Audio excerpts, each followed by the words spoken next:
Well, what sort of elements are those, Alan? You're not telling me now that you ever think to yourself, it's about time this team was running at the front, let's do something to help them along. You would never do that. No, honestly not. No, you don't do that. But you provide regulations, sporting and technical regulations, that make sure that every team has a chance. You know, there is only we've got 32 cars on the grid this year, which is a full grid.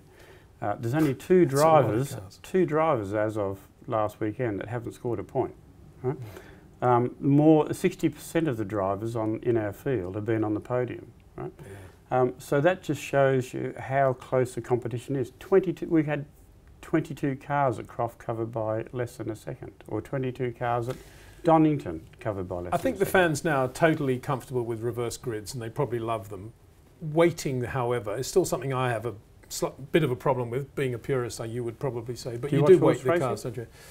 Well, my dad used to watch it a lot. Yeah, I have to say. Waiting is similar to horse racing. Has been doing it for years. Yeah, and that's where you get the idea from. If they didn't, then one horse would be winning every race. So I don't see anyone complaining about weights going on horses. And your evidence is the fans don't mind it at all. Well, of course not. They want to see good, clean, close racing.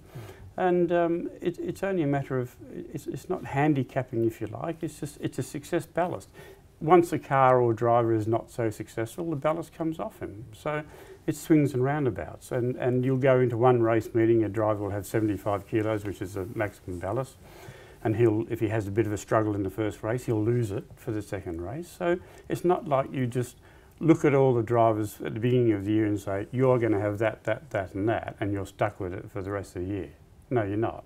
You earn the success ballast, and you earn the right to drop it off if you're not successful. When did you first introduce that weight idea, and had DTM already got it? And how did the teams react, and how did you sell it to them? I don't know if DTM had it. I think we probably were before DTM. It wased hard to sell to the teams. Really? No, it wasn't. Because you did it on the basis it's good for them. It's equitable. It's good for everyone. And as I said, it's not like you say, here you are, Peter, you've got 75 kilos for the rest of the year because you're just the best driver in the team. It's not. You take it off, you gain it. It's not a difficult proposition to sell to the teams.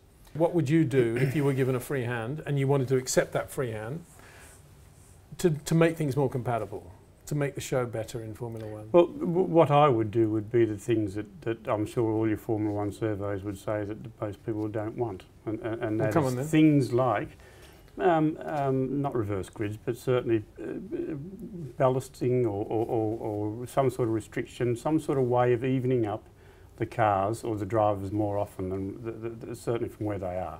And it could be things like the top drivers have a bit less wing, or so. I'm not technical. There are tons of ways of you can go around doing this quite simply and easily by just allowing certain cars have less downforce than others or whatever.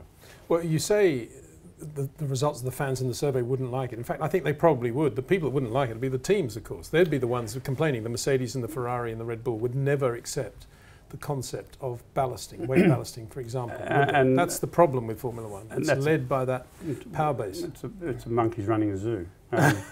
He said it, not I. Well, if you ask the engineers how to do a car, you'll end up with the most fantastic car, and they won't even give a thought to how it produces good motor racing or what negative effect it has on it. I've always believed that you look at the rules from the different direction, and when we did our current technical regulations of the BTCC, we started out with, this is what we want to achieve. Now, this is how you now get to that point. Get to that point, yeah. Right? Not give us a set of technical regulations and we'll try and work out how to make good racing from them.